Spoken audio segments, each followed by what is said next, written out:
Pensemos en esto. Se firma un contrato, todo parece ir bien y de repente, ¡tum!, surgen problemas. Lo primero que se nos viene a la cabeza es un juicio, ¿verdad? Años en un tribunal, costos altísimos. Pero, ¿y si existiera otra forma?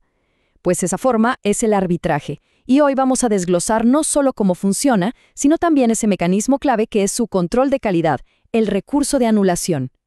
Imagínense la escena. Dos empresas, un acuerdo millonario, y de la nada aparecen desacuerdos que parecen imposibles de resolver. Antes de pensar en un litigio que puede durar una eternidad, la solución podría estar escrita en el contrato original, mucho antes del problema. Y ahí, justo ahí, es donde el arbitraje aparece como esa alternativa ágil, especializada y, muy importante, confidencial. Ok, para entender bien todo este tema, esta será nuestra hoja de ruta. Vamos a empezar con lo básico. ¿Qué es exactamente el arbitraje? Luego, nos metemos a ver los distintos tipos que existen. Hablaremos de la decisión final, el famoso laudo, y de ahí nos vamos de cabeza al tema central, el recurso de anulación y por qué se puede usar. Bueno, vamos al grano. El arbitraje, en esencia, es un pacto, es un acuerdo de voluntades. En vez de ir con un juez del Estado, las partes dicen, ¿sabes qué? Mejor que este problema lo resuelva un tercero, un particular experto en la materia. Y uno se pregunta, ¿por qué harían eso? Pues por 3 razones clave. Es más rápido, es gente que sabe del tema y es confidencial. Y ojo, esto no es algo improvisado, tiene un respaldo legal fuertísimo, nada menos que en la Constitución Política de Colombia, en su artículo 116. Lo que hace es permitir que las propias partes, transitoriamente, le den a estos particulares, los árbitros, la capacidad de administrar justicia para su caso específico. Y su decisión final, el laudo, tiene exactamente la misma fuerza que la sentencia de un juez. Ahora, la pregunta del millón es, ¿cómo se llega a esto? La forma más común, la que vemos casi siempre, es la cláusula compromisoria. Es una pequeña cláusula que se pone en el contrato desde el principio, por si las moscas, ¿no? También se puede firmar un pacto arbitral por separado. E incluso si el problema ya explotó, las partes todavía pueden sentarse y firmar un contrato de compromiso. Lo importante, el punto clave, es que siempre se necesita un acuerdo claro para ir a arbitraje. Pero bueno, no todos los arbitrajes son iguales. Aquí es donde se pone interesante, porque las partes tienen un poder enorme para diseñar el proceso a su medida. Y todo empieza por definir cómo será y quién lo va a manejar. Aquí están las 3 modalidades principales. Primero, el arbitraje en derecho. Sencillo, los árbitros tienen que ser abogados y su decisión se basa sí o sí en la ley. Luego está el de equidad, que es diferente. Aquí los árbitros buscan la solución que les parezca más justa, sin estar atados a la letra menuda de la ley. Y finalmente, el técnico, para resolver temas muy específicos, como una falla en una construcción. Pero además, hay otra decisión clave. ¿Quién administra todo esto? Si es institucional, un centro de arbitraje, como los de las cámaras de comercio, pone las reglas y da el soporte. Si es ad hoc, las partes y los árbitros arman el proceso desde cero. Esa flexibilidad es una de sus grandes ventajas. Bueno, el proceso avanza, se presentan pruebas, argumentos, y al final del camino, el tribunal de arbitraje da su veredicto. A esa decisión final se le llama, formalmente, laudo arbitral. Y esto es importantísimo, que quede súper claro.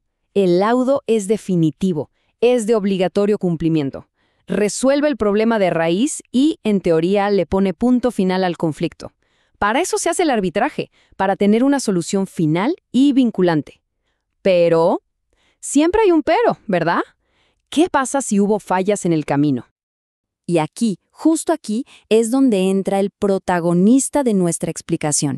A ver, aunque la decisión sobre el fondo del asunto es definitiva, el procedimiento, o sea, el cómo se llegó a esa decisión, sí se puede revisar. Y para eso existe este recurso extraordinario de anulación, que se presenta ante el Tribunal Superior del Distrito Judicial donde se hizo el arbitraje. Esta es la gran tensión del sistema. Se busca proteger la decisión de los árbitros para que el arbitraje sea efectivo, pero al mismo tiempo se debe garantizar que el proceso fue justo. El recurso de anulación es, ni más ni menos, ese control de calidad del procedimiento. Y aquí va el punto más importante de todos. El recurso de anulación no es una segunda oportunidad para discutir el caso. No es para decir, no me gustó el resultado o el árbitro se equivocó. Su único y exclusivo objetivo es revisar si hubo errores graves en el procedimiento que afectaron las reglas básicas del juego. De hecho, la ley es súper clara en esto. Esta cita lo dice todo. El juez que revisa la anulación tiene prohibido meterse a ver las pruebas de nuevo o a cuestionar cómo los árbitros interpretaron la ley. Su papel no es ser un superárbitro, para nada. Es ser un guardián del debido proceso. La diferencia es abismal. Piénsenlo así. El recurso ataca los errores in procedendo, que es latín para errores en el procedimiento. Fallas en la forma, en el trámite. Lo que no puede tocar son los errores in judicando, o sea, los errores en el juicio, que es como el árbitro valoró las pruebas. Esa parte, la decisión de fondo es sagrada, no se puede modificar. Perfecto. Ahora que ya sabemos qué es y, sobre todo, qué no es el recurso, vamos a ver las razones específicas, las únicas razones por las que se puede anular un laudo. Y el número mágico es 9. Ni una más, ni una menos. Son exactamente 9. La ley nos da una lista cerrada, taxativa. ¿Qué significa eso? Que solo se puede usar una de estas 9 razones. No se puede inventar una décima. Punto. Para que sea más fácil de entender, las podemos agrupar en 3 grandes bloques. Unas tienen que ver con el origen de todo, con el pacto arbitral. ¿Era válido o no? Otras se refieren a fallas en el proceso, como que no te notificaron bien. Y el último grupo se enfoca en problemas con el laudo mismo. Por ejemplo, que se dictó fuera de tiempo o que decidió cosas que nadie le había pedido. Vamos con un ejemplo concreto. La causal número 1, que el pacto arbitral no existía o era inválido. Esto es como construir una casa sin cimientos. Si se demuestra que la cláusula que le dio origen a todo era nula, pues todo el proceso se viene abajo. No importa qué tan bueno pareciera el laudo, no se puede sostener. Otro ejemplo clarísimo, la extemporaneidad. La ley fija un tiempo límite para el proceso.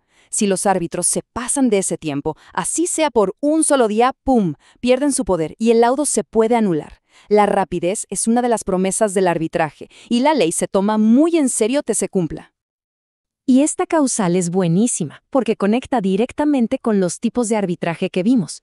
Si las partes pactaron un arbitraje en derecho, los árbitros están obligados a usar la ley. Si en el laudo es obvio que ignoraron las normas y fallaron según lo que les pareció justo, están rompiendo el pacto. Y por eso, el laudo se puede anular.